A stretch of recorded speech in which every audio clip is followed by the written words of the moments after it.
bener banget Kak Andre. Jadi nanti 1000 UKM yang akan menjadi mitra kita di makananaceh.com itu adalah UKM yang mungkin baru saja terbentuk gitu kan. Jadi yang mungkin masih barulah terlahir gitu kan.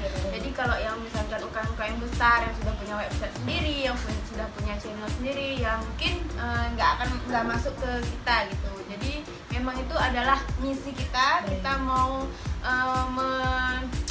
menaikkan, menduniakan UKM yang kecil-kecil ini. Padahal yang kecil-kecil itu bagus punya loh. Ya, potensinya besar. Jadi kita gali potensinya, kita bantu, kita fasilitasi. Amin, semoga. Ya, teman-teman juga bisa lihat di channel kita Cute TV atau makananaceh.com di web kita Digital Business Core.